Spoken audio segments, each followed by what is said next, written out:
Apa judulnya Bapak Ibu? Yesus imam besar yang menyempurnakan. Mari kita buka dulu Lukas 12 ayat 12. Sebab pada saat itu juga Roh Kudus akan mengajar kamu apa yang harus kamu katakan. Jadi Roh Kudus itu mengajar kita apa yang harus kita katakan. Dan Roh Kudus itu ada dalam kita. Pada saat kapan? Saudara dibaptis. Kenapa bisa terjadi demikian? Karena ketika saudara dibaptis dalam nama Bapa, Anak, dan Roh Kudus. Jadi Roh Kudus sudah ada di situ. Dan itu semakin jelas bahwa kita lahir baru dalam air dan Roh. Itulah pada saat dibaptis. Jadi pada saat itulah Roh Kudus ada di dalam kita dan Roh Kudus mengajar kita. Dan pada saat dibaptis kita pulih kembali seperti Adam dan Hawa. Karena pada saat Adam dan Hawa jatuh dalam dosa, maka Roh Tuhan pergi dari mereka. Sebab kekudusan tidak akan mungkin bersatu dengan kenajisan, dosa. Benar? Itulah sebabnya ketika Adam dan Hawa jatuh dalam dosa, maka Roh Tuhan pergi dari mereka. Sehingga mereka tidak lagi serupa segambar Allah, sehingga mereka tidak lagi berkuasa, sehingga mereka bisa dikalahkan oleh tanah, oleh kutuk, oleh setan dan segala macam. Tetapi ketika kita dibaptis, Roh Tuhan itu kembali ada dalam kita. Karena itulah orang Kristen yang dibaptis, Roh Kudus ada dalam dirinya, hidupnya kembali berkuasa. Itu dia rahasianya. Nah, jadi dalam hal berdoa juga, saudara diajar Bapak Ibu, saudara jangan khawatir tentang tata cara segala macam. Iya, jangan khawatir. Bahkan saudara nggak ngomong jelas aja, doa saudara, kerinduan saudara, beban saudara, tangis saudara sudah terdengar. Jadi sama seperti juga ketika orang Israel di Mesir, Bapak Ibu, mereka nggak berdoa, mereka hanya gereng-gereng, mereka hanya ngeluh. Tapi itu juga sudah dianggap seperti doa. Sehingga Tuhan kemudian mengutus Musa untuk membebaskan mereka. Benar? Nah iya dong. Karena itu bagi kita sebagai anak, prosedur itu nggak berlaku. Harus panjang, harus detail. Ada juga yang mengatakan harus singkat, pendek. Haleluya. Tapi bagi kita, lihat aja hubungan bapak dan anak. Amin Bapak Ibu. Maka ketika saudara sadari bahwa aku adalah anak, Allah adalah Bapakku, maka hubungan kita bukan lagi hubungan yang rumit, tapi hubungan yang simpel. Amin. Saudara minta apapun, saudara bisa berkata, Bapak berkati aku, Bapak sembuhkan aku, Bapak berikan aku jodoh, Bapak berikan aku keturunan. Simpel gitu. Benar Bapak Ibu? Haleluya. Jadi nggak perlu saudara harus segala macam rumit. Saudara itu seakan-akan menempatkan diri saudara sebagai hamba. Hamba memang gitu, kayak staff. Minta apapun harus mengikuti prosedur, ngisi form segala macam. Itu juga. Kadang-kadang ketika saudara isi form, pingin minta dibeliin laptop, harus ngisi form, request. Setelah itu tiba di purchasing, cocokkan lagi. Ada budget nggak? Departemen kamu itu sudah membudget nggak tentang laptop ini? Kalau enggak, tahun depan nunggu budget berikutnya. Nah iya, itu prosedur kalau di company Bapak Ibu, di perusahaan. Karena saya dulu kerja di perusahaan, amin. Saya ngerti lah. Haleluya Bapak Ibu. Haleluya. Tapi ketika saudara anak, apa saudara alami ketika anak saudara minta laptop? Datang aja, Papa, belikan saya laptop. Saya lagi perlu untuk kerja tugas-tugas sekolah. Benar Bapak Ibu? Ada ngisi form? Enggak ada. Dari mana jalannya ngisi form? Ya Bapak Ibu? Benar kan? Lah iya dong. Karena itulah hubungan kita juga dengan Bapak di surga gitu. Simpel bener. Doa juga simpel bener. Haleluya Bapak Ibu. Karena itulah hari ini mari sadari saudara sebagai anak Allah, maka hubungan saudara dengan Bapa, doa saudara juga demikian sederhana. Haleluya. Nah, selain itu kita juga punya imam besar di surga Bapak Ibu. Imam besar di surga namanya Yesus. Imam besar kita adalah wakil kita di hadapan Bapa di surga. Karena itulah apapun permintaan kita, kita landaskan dalam nama wakil kita. Itulah sebabnya setiap kali saudara doa pasti dalam nama Tuhan Yesus. Kenapa? Karena Yesus lah imam besar kita di surga. Sehingga Yesus nanti akan menampung doa-doa kita dan menyampaikan kepada Bapa di surga, dan kita beroleh jawaban doa. Karena itulah doa orang Kristen pasti berdasarkan nama Tuhan Yesus. Nah, imam besar adalah orang yang ahli hubungan dengan Allah, mengerti tentang hukum, mengerti tentang peraturan, mengerti tentang keinginan dan kehendak Allah Bapak Ibu. Ya, karena itulah Yesus itu luar biasa. Kenapa Yesus bisa mengerti? Karena Yesus adalah anak Allah. Itulah sebabnya Bapak Ibu, saudara nggak usah direpotkan tentang banyak hal, tentang teori, tentang tata cara untuk berdoa. Sampaikan saja dalam nama Yesus. Sempurna nanti doa saudara sampai kepada Bapa. Amin. Karena Yesus pasti menyempurnakan. Dan Yesus juga tahu apa keinginan Bapa. Yesus adalah ahli. Karena Yesus juga adalah anak Allah. Sama seperti saudara juga, kalau saudara ingin jual beli rumah, cara yang aman apa Bapak Ibu? Hubungi orang yang ahli. Siapa yang ahli tentang jual beli rumah? Ya notaris. Notaris ngerti tata cara untuk jual beli rumah, ngerti surat-surat yang harus dilengkapi, ngerti prosedur-prosedurnya, ngerti hukum-hukum yang tidak boleh dilanggar. Benar? Iya, ketika saudara jual beli rumah dengan notaris, aman saudara. Tuntutan hukum saudara tidak akan tergoyahkan. Kuat secara hukum. Benar? Iya kan? Iya.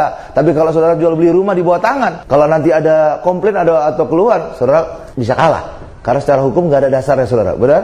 Tapi kalau ada notaris, dia ngerti tentang hukum, ngerti tentang surat-surat, mantap. Nah, hal yang sama juga dengan hubungan dengan Allah. Yesus adalah anak Allah, dia ngerti tentang peraturan, dia ngerti banyak hal tentang Allah. Maka ketika kita berdoa, maka doa kita pasti disempurnakan, sehingga tiba di hadapan Bapa menjadi sempurna adanya. Amin. Dan Yesus adalah imam besar kita. Mana Pak ayatnya? Ibrani 8 ayat 1, coba kita lihat. Inti segala yang kita bicarakan itu ialah kita mempunyai imam besar yang demikian, yang duduk di sebelah kanan tahta yang maha besar di surga. Jadi kita punya imam besar, Bapak Ibu. Ya, karena itulah segala doa kita pasti melewati Yesus. Karena itulah doa kita harus berdasarkan nama Tuhan Yesus. Kan doa orang Kristen dilandaskan dalam nama Tuhan Yesus. Benar Bapak Ibu? Dan itu artinya kita menyampaikan doa kita melalui imam besar kita, Yesus namanya. Ya. Nah, kalau kita Bapak Ibu, kita bukan ahli tentang Allah. Ya, kita tidak tahu persyaratan dari Allah yang kudus, nggak tahu. Tapi Yesus adalah pengantara kita, sehingga apapun dosa kita, apapun masalah kita, bisa diselesaikan oleh Yesus. Yesus menyempurnakan doa-doa kita, menambah atau mengurangi. Karena itulah saudara nggak perlu khawatir doa saudara kepanjangan atau kependekan. Karena ketika saudara landaskan dalam nama Tuhan Yesus, Bapak Ibu, Tuhan akan membuang yang tidak perlu, dan Tuhan juga akan menambah hal-hal yang perlu. Amin. Sehingga doa kita menjadi sempurna saat diterima oleh Bapa surga. Banyak orang Kristen berpikir Yesus di surga untuk mendengarkan pengakuan dosa kita. Itu tidak benar, Bapak Ibu. Kenapa Yesus di surga tidak mendengar pengakuan dosa kita? Karena Bapa yang di surga sudah melupakan dosa kita. Jadi kalau Bapa yang di surga sudah melupakan dosa kita, kita mengakui dosa kita, Bapa yang di surga nanti bengong. Ngaku dosa apa? Saya sudah lupa tuh dosa apa? Bukan kan dikatakan Allah telah melupakan dosa-dosa kita. Lah ngapain lagi kita ngakui dosa? Dosa apa lagi? Haleluya Bapak Ibu. Benar? Iya. Haleluya. Iya. Coba kita lihat Ibrani 8 ayat 12. Sebab aku akan menaruh belas kasihan terhadap kesalahan mereka dan tidak lagi mengingat dosa-dosa mereka. Aku itu siapa Bapak? Allah kan? Benar Bapak Ibu ya? Jadi Allah sudah melupakan dosa-dosa kita. Yang menjatuhkan hukuman dosa siapa terhadap manusia? Allah kan? Siapa yang menjatuhkan kutuk? Allah kan? Ketika Adam dan Hawa jatuh dalam dosa, yang kutuk siapa? Allah kan? Lah kalau Allah sendiri sudah melupakan dosa, masih ada kutuk lagi? Ya enggak dong. Orang dosanya sudah dilupakan. Ada lagi hukuman? Ya enggak dong. Dosanya sudah dilupakan. Amin. Karena itulah orang Kristen tidak lagi ngomong kutuk dosa, tidak lagi ngomong hukuman dosa. Tapi orang Kristen hari ini berbicara tentang berkat yang kita terima lewat karya salib Yesus. Kita selamat, kita sembuh, kita diberkati, kita mendapatkan jawaban doa. Enak kan? Nah enak, memang gitu. Kenapa bisa enak? Karena Yesus telah mengerjakan semua yang sulit, semua yang berat. Bagi kita percaya kepada Yesus, maka semua kita dapatkan dalam kehidupan. Berikan kemuliaan luar biasa bagi Tuhan Yesus Bapak Ibu. Haleluya. Jadi Yesus telah menghapus dosa kita. Kenapa Allah melupakan dosa kita? Karena Yesus telah menghapus dosa kita sekali untuk selamanya, Bapak Ibu. Kalau masa perjanjian lama, pengampunan dosa itu berkali-kali. Kenapa bisa terjadi demikian? Pada masa perjanjian lama, ketika orang Yahudi jatuh dosa, maka mereka harus memberikan korban penebus dosa. Mereka datang ke bait Allah. Ya, kalau mereka melakukan dosa. Tetapi juga selain itu, setiap tahun juga imam besar harus memberikan korban penebus dosa. Kenapa? Karena ada aja dosa yang tidak disadari oleh orang Israel, atau juga dosa keturunan. Berapa Bapak Ibu? Jadi mereka harus membawa korban penebus dosa, biasanya domba. Dalam perjanjian lama, imam besar itu harus melakukan setiap tahun penebusan dosa terhadap manusia. Sebenarnya bukan penebusan, namanya penutupan dosa. Kenapa Bapak Ibu? Karena hewan korban ini tidak bisa menebus dosa manusia. Kalau menebus artinya hewan ini nilainya sama dengan nilai nyawa manusia. Jadi manusia itu ya harus ditebus dengan senilai nyawa dia. Sedangkan hewan ini tidak senilai dengan nyawa manusia, Bapak Ibu. Nilai hewan ini jauh lebih rendah daripada nilai nyawa manusia. Benar Bapak Ibu? Setuju? Itulah sebabnya pembayaran penebusan hewan ini tidak bisa membayar dosa si orang tadi. Hanya menutupi saja. Dan karena hanya menutupi saja, harus dilakukan setiap tahun, diperbarui setiap tahun. Kenapa harus dilakukan setiap tahun? Karena nilai hewan ini jauh lebih rendah daripada nilai manusia yang harus ditebus. Itu sebabnya harus dilakukan setiap tahun. Allah tidak ingin selalu terjadi demikian. Karena apa? Karena kalau manusia lakukan ini, bisa aja mereka gagal melakukan penebusan, memberikan korban. Karena itulah Allah menyiapkan suatu penebusan yang sempurna. Dan karena itulah diutus namanya Yesus. Dan nilai Yesus itu jauh lebih tinggi dari nilai manusia seluruh dunia. Saudara setuju? Itulah sebabnya ketika Yesus mati di kayu salib menebus manusia, Karena itulah penebusannya sekali untuk selamanya, tes, langsung lunas. Itu yang dikatakan 1 Korintus 6 ayat 20. Yesus telah membayar lunas hutang dosa kita. Karena itulah muliakan Yesus dengan tubuhmu. Amin. Karena itulah penebusan Yesus sekali untuk selamanya, langsung selesai. Karena itulah Bapak Ibu, lewat penebusan Yesus ini Bapak Ibu, kita dibayar secara lunas. Karena itulah hanya sekali untuk selamanya, langsung Allah melupakan dosa-dosa kita. Karena itulah baik kita hari ini di dalam Yesus, saudara nggak perlu lagi ingat-ingat dosa. Kenapa? Dosa kita sudah ditebus oleh Yesus secara lunas. Amin. Karena itulah jangan lagi ingat dosa. Nikmati saja hidup di dalam Tuhan. Nikmati saja karya-karyanya. Maka saudara hari ini sembuh, saudara hari ini selamat, saudara hari ini berkati, saudara dapat jodoh, saudara dapat keturunan, saudara dapat pekerjaan, saudara mendapatkan banyak hal yang indah dalam kehidupan. Amin. Berikan lu kemuliaan luar biasa begitu aja. Karena itu hidup orang Kristen itu enak lah. Sekarang kita masuk pada bagian kedua. Yesus pembenaran kita. Pak, tapi di dalam Yohanes 1 Pak, dikatakan bahwa kita harus mengaku dosa. Dan Allah itu adalah setia dan adil. Dia akan mengampuni dosa kita. Sebenarnya Bapak Ibu, kalau kita lihat konteks ayatnya, ayat ini hanya berlaku bagi orang yang baru pertama kali bertobat. Tapi bagi kita di dalam Yesus, saudara saya yakin sudah lama sekali bertobat. Amin Bapak Ibu, saudara sudah lama sekali percaya Yesus. Amin. Amin. Iya, sudah puluhan tahun malah. Karena itulah sebenarnya ayat ini tidak berlaku. Tapi kita baca dulu ayatnya. 1 Yohanes 1 ayat 9. Jika kita mengaku dosa kita, maka Ia adalah setia dan adil, sehingga Ia akan mengampuni segala dosa kita. Sebagian dosa kita atau segala Bapak Ibu? Segala. Berarti ini hanya sekali aja. Karena itu ini hanya berlaku sekali. Saat saudara pertama kali bertobat. Dan saya yakin saudara sudah lama bertobat Bapak Ibu. Saudara sudah lama percaya. Benar? Haleluya. Ini segala kan? Udah habis semua diampuni. Segala dosa kita dan menyucikan kita dari segala kejahatan. Benar? Jadi ini berlaku bagi pertama kali orang bertobat. Orang pertama kali percaya. Ini berlaku. Tapi bagi kita nggak berlaku lagi. Orang segala sudah beres. Bahkan Allah juga sudah melupakan dosa kita. Ngaku apa lagi? Dan itu juga dikatakan di dalam ayat 3-nya bahwa lewat pengakuan ini kita akan bersekutu. Berarti sebelumnya nggak bersekutu. Sebelumnya mereka belum orang percaya Bapak Ibu. Karena itulah baik kita hari ini ayat ini tidak berlaku. Lalu Pak, kalau kita sudah di dalam Yesus, kita berbuat dosa, apa yang terjadi? Yesus adalah pengacara kita. Yesus akan membela kita. Bahkan oleh darahnya kita terus dibasuh, sehingga kita terus diampuni dosa kita. Coba kita lihat ayatnya. 1 Yohanes 2 ayat 1. Anak-anakku, hal-hal ini kutuliskan kepada kamu, supaya kamu jangan berbuat dosa. Namun, jika seorang berbuat dosa, kita mempunyai seorang pengantara pada Bapa, yaitu Yesus Kristus yang adil. Sekarang kita lihat bahasa Inggrisnya. Advokat. Tuh, advokat kan?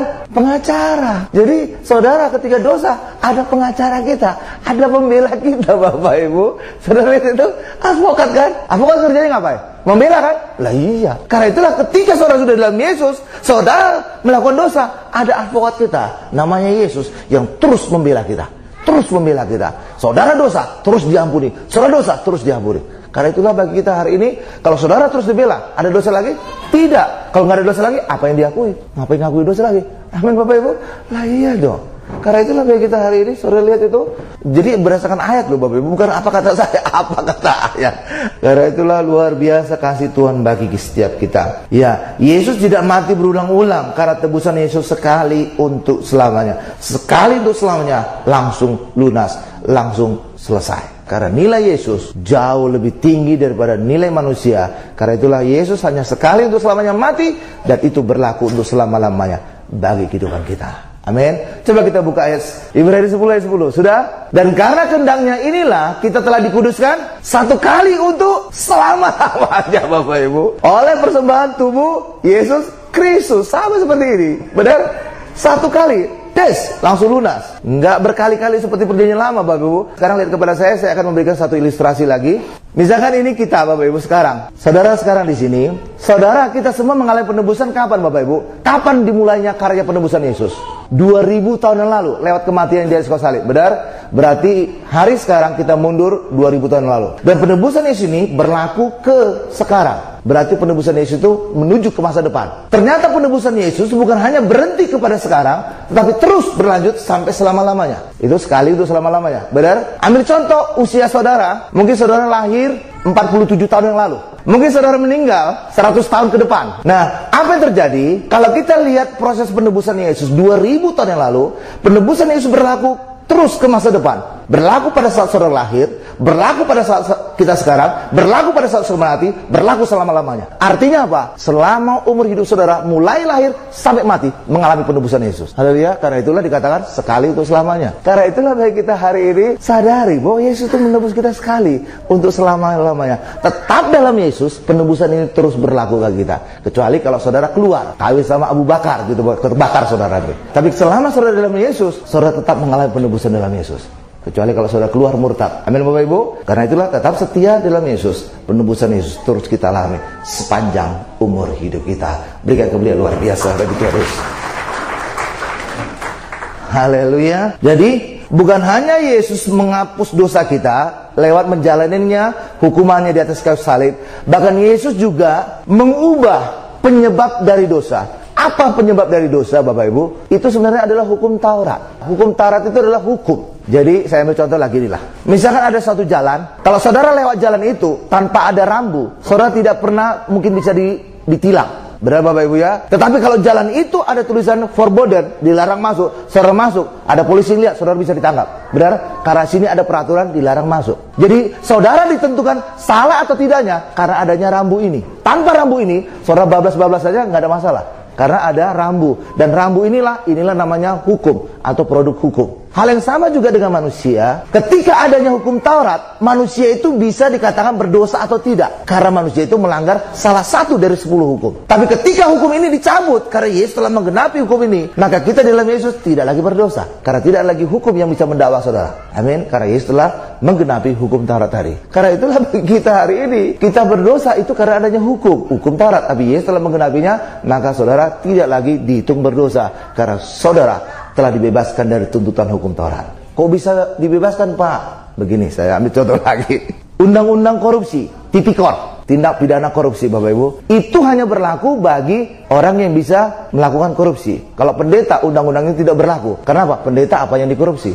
Jadi walaupun ada undang-undang tipikor, tindak pidana korupsi, itu tidak berlaku bagi pendeta. Undang-undang itu walaupun ada tetap tidur. Karena tidak ada kesalahan korupsi yang dilakukan oleh pendeta. Korupsi apa pendeta? Ya Bapak Ibu. Tapi bagi Gaius and the gang, ini berlaku. Karena mereka bisa melakukan korupsi. Benar? Ya, hukum. Jadi prinsip hukum adalah berlaku atau aktif ketika di situ ada pelanggaran. Kalau pendeta, hukum undang-undang korupsi tidak berlaku karena tidak ada pelanggaran. Korupsi dilakukan oleh pendeta. Nah, jadi prinsip hukum adalah bisa bekerja, bisa aktif kalau di situ ada pelanggaran. Nah, kalau kita di dalam Yesus, segala dosa kita, segala kesalahan kita sudah dihapus. Saudara setuju? Darah Yesus telah menghapus dosa kita. Itulah sebabnya, walaupun ada hukum Taurat, dia tidak bisa aktif untuk menyerang kita. Karena segala dosa, kesalahan kita sudah nggak ada lagi. Apa yang lagi dituntut? Apalagi didakwa, benar? Tapi bagi orang di luar Yesus, mereka belum mengalami penebusan dosa, mereka tidak ada yang menebus mereka, maka hukum Taurat ini tetap berlaku bagi mereka. Itulah sebabnya hukum Taurat itu tidak ditiadakan oleh Yesus, tapi hukum Taurat itu tidak berlaku bagi orang di dalam Yesus. Lihat bedanya? Hukum Taurat itu tetap ada, tapi bagi orang di dalam Yesus tidak berlaku. Kenapa? Karena segala dosa kita sudah dihapuskan oleh Yesus. Sehingga walaupun ada hukum Taurat ini, dia tidak bisa menyerang saudara di dalam Tuhan. Tapi di luar Tuhan, nggak ada yang menebus dosa mereka. Mereka ada dosa, maka undang-undang terus mengejar mereka. Sudah nangkap itu? Karena itulah dosa atau tidak, ketika kita ada di dalam hukum dan ketika ada kesalahan. Tapi bagi kita di dalam Yesus, semua dosa kita telah dihapus, semua tuntutan hukum Taurat telah digenapi. Karena itu di dalam Yesus, saudara bebas dari hukuman dosa. Berikan mereka kemuliaan luar biasa bagi Tuhan Yesus. Nah, karena itulah baik kita hari ini sebagai orang Kristen, kita tidak lagi berurusan dengan dosa. Karena Yesus telah menebus dosa kita, bahkan Bapa juga telah melupakan dosa-dosa kita. Bukan karena Bapa lemah terhadap dosa, tidak, tapi karena Yesus telah menghapus dosa-dosa kita. Sehingga Bapa tidak melihat lagi ada dosa di dalam kehidupan kita. Amin. Haleluya. Sekarang kita masuk pada bagian selanjutnya. Allah sempurna, maka kita juga harus sempurna. Matius 5 ayat 48. Karena itu haruslah kamu sempurna, sama seperti Bapamu yang di surga adalah sempurna. Kira-kira saudara bisa sempurna nggak Bapak Ibu? Kalau upaya saudara tidak akan mungkin sempurna. Bagaimana mungkin sempurna? Tapi karena kita di dalam Yesus, maka sebagaimana Yesus sempurna, kita juga menjadi sempurna. Jadi kita sempurna bukan karena upaya kita, tapi kita sempurna karena Yesus ada di dalam kita. Sama seperti gini, sering juga saudara mendapatkan pengajaran gini. Kita orang Kristen harus menjadi mirip seperti Yesus. seperti Kristus. Benar Bapak Ibu? Saya ingin katakan Bapak Ibu, kalau upaya saudara, sampai kapanpun saudara tidak akan mungkin mirip seperti Kristus. Ya, kenapa? Karena saudara manusia, bagaimana mungkin mirip dengan Kristus yang ada di surga? Tapi cara yang mungkin adalah, kalau Yesus itu turun atas diri saudara, lahir atas diri saudara, barulah saudara diubahkan menjadi seperti Kristus. Itulah saat saudara dibaptis, Roh Kudus turun atas saudara. Dan ketika saudara dibaptis, lahir baru, maka saudara lahir bukan lagi berdasarkan daging, tapi dalam roh. Ketika saudara lahir dalam roh menjadi anak Allah, saudara nggak mengupayakan lagi menjadi seperti Kristus, otomatis seperti Kristus. Saya ambil contoh, ibu-ibu, anaknya saudara lahirkan mirip saudara nggak?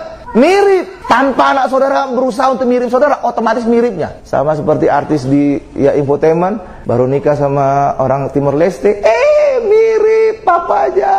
Kulitnya, rambutnya, ikal kayak Indomie. Tanpa dia berusaha untuk mirip bapaknya, otomatis mirip bapak ibunya. Benar? Tapi pembantu saudara berusaha maksimal sekalipun, tidak akan mungkin mirip saudara. Hal yang sama juga dengan kita. Ketika saudara anak Allah, otomatis kita mirip seperti Kristus. Tapi ketika saudara hamba, sampai kapanpun, usaha apapun, saudara nggak akan mungkin mirip Kristus. Hal yang sama juga demikian Bapak Ibu. Saudara bisa sempurna seperti Bapa di surga sempurna, bukan karena upaya kita, tapi karena Yesus yang sempurna lahir atas hidup kita. Maka kita menjadi sempurna sama dengan Bapa kita yang di surga sempurna. Amin.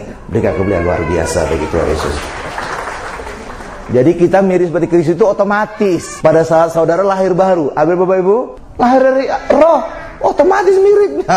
Amin. Tapi kalau saudara belum lahir baru, saudara hamba sampai kapanpun saudara akan mirip dengan Allah. Amin. Tidak akan mirip dengan Kristus. Amin. Iya dong. Tapi ketika saudara lahir baru, otomatis saudara mirip Kristus. Pasti tuh. Karena apa? Kita lahir dari roh, dari Allah. Amin. Pasti mirip ya. Nah, di dalam ibadah kita Bapak Ibu, kita melakukan ibadah, kita melakukan doa, kita melakukan penyembahan. Itu banyak kekurangan Bapak Ibu, itu tidak sempurna. Bahkan juga khotbah pendeta juga banyak ketidaksempurnaan Bapak Ibu, banyak ketidaksempurnaan. Iya. Lalu bagaimana agar menjadi sempurna, agar menjadi penyembahan sempurna? Maka Yesus Imam Besar kita harus sempurnakan. Ya, dan bagaimana caranya Yesus menyempurnakan? Maka apapun ibadah kita harus kita landaskan, harus kita fokuskan kepada Yesus. Amin Bapak Ibu. Iya, baru kita sempurna. Demikian juga khotbahnya harus berfokus kepada Yesus, baru menjadi khotbah yang sempurna. Tapi kalau khotbah mengajarkan tentang apa yang manusia lakukan, apa yang manusia harus tidak lakukan, sampai kapanpun khotbah itu tidak akan mungkin sempurna. Karena apapun dari manusia tidak akan mungkin sempurna. Tapi apapun dari Allah, itu yang membuat kita sempurna. Amin Bapak Ibu. Karena itulah khotbah tentang Allah, tentang anugerah, itu yang menjadi khotbah yang sempurna, yang membawa kita juga menjadi sempurna di hadapan Bapa yang surga. Amin Bapak Ibu. Iya, haleluya. Karena itulah tidak masalah betapa bagusnya doa kita, iya, tetapi tergantung kepada betapa bagusnya imam besar kita Yesus. Jadi kita tidak lagi berbicara tentang tata cara berdoa, iya, bahkan tangisan keluhan kita saja bisa sampai surga Bapak Ibu. Bahkan ketika Yesus juga menangis di depan kuburan Lazarus, Yesus tidak berdoa Bapak Ibu, tapi ada kalimat berkata, terima kasih Bapak, Engkau telah mendengarkan doaku. Jadi lewat tangisan aja itu sudah dalam bentuk doa Bapak Ibu. Dan kemudian selanjutnya Lazarus dibangkitkan. Coba kita lihat ayatnya, Yohanes 11 ayat 34-35. Di manakah dia? Siapa dia ini? Lazarus. Kamu baringkan? Jawab mereka, Tuhan, marilah, lihatlah. Ayat 35-nya. Maka menangislah Yesus. Haleluya Bapak Ibu. Hanya ini dikatakan, hanya menangis Yesus. Ayat selanjutnya dikatakan, Yesus berkata, terima kasih Bapak, Engkau telah mendengarkan doaku. Padahal Yesus tidak pernah berdoa, hanya menangis. Jadi lewat tangisan aja itu sudah bentuk doa Bapak Ibu. Haleluya Bapak Ibu. Iya, hal yang sama juga dengan kita. Saudara menangis, saudara mengeluh, saudara menjerit, saudara gereng-gereng, itu sudah dimengerti oleh Bapak kita.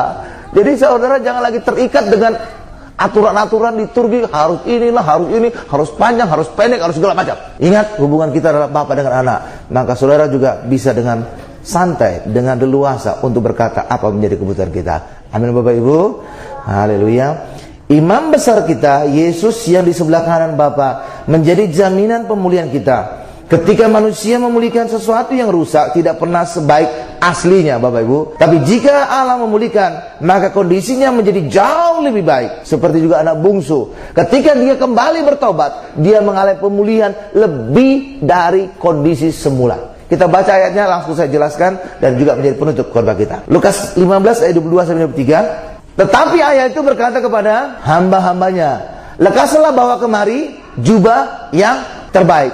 Pakaikanlah itu kepadanya, dan kenakanlah cincin pada jarinya, dan sepatu pada kakinya. Dan ambillah anak lembu tambun itu, sembelihlah dia, dan marilah kita makan dan bersuka cita. Amin. Kalau saudara baca kisah sepenuhnya Bapak Ibu secara lengkap, saudara tidak pernah menemukan anak bungsu itu punya jubah terbaik, tidak pernah punya cincin, tidak pernah punya sepatu, dan tidak juga pernah dipestakan. Bahkan yang sulung aja nggak pernah dipestakan. Tetapi apa yang terjadi? Ketika dia kembali, dia mendapatkan justru lebih baik dari kondisi semula. Dia dapat jubah terbaik, dia dapat cincin, dia dapat sepatu, bahkan juga dipestakan. Dan itu yang terjadi bagi kita. Ketika kita sudah jatuh dalam dosa sejak Adam dan Hawa, tetapi pada saat kita terima Yesus, maka Yesus memulihkan kita. Bukan kembali kepada kondisi Adam sebelum jatuh dosa, tapi melewati kondisi itu. Kenapa bisa terjadi demikian? Saudara bisa lihat ke mimbar, saya akan jelaskan. Kenapa pemulihan dalam Yesus bisa melebihi dari Adam dan Hawa?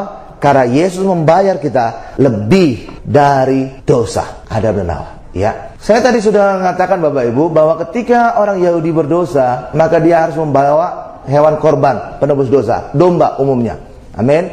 Tapi domba ini tidak bisa membayar dosanya, hanya sekedar menutupi karena dosanya demikian besar. Jadi ibarat saudara punya utang besar sekali, bahkan utang pokoknya saudara tidak bayar, hanya bunganya saja. Apa yang terjadi Bapak Ibu? Maka seumur hidup saudara pasti membayar utang ini, karena utang pokoknya aja tidak berkurang, hanya bunganya.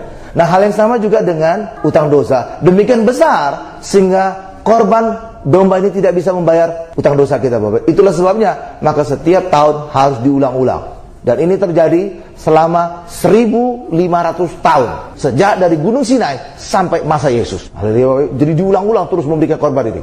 Haleluya. Kenapa? Karena nilai hewan korban ini tidak sebanding dengan nilai dosa manusia. Amin. Tetapi Yesus kemudian datang, diutus oleh Bapa. Dia membayar utang dosa manusia lewat kematian Yesus ke salib. Dan nilai Yesus itu jauh lebih tinggi dari nilai manusia. Seluruh dunia dikumpulkan selama berabad-abad. Dan ketika Yesus menebus, dan itu sekali untuk selamanya, lunas. Bukan hanya lunas, tetapi Yesus membayar lebih. Karena nilai Yesus ini jauh lebih besar dibanding nilai manusia ini.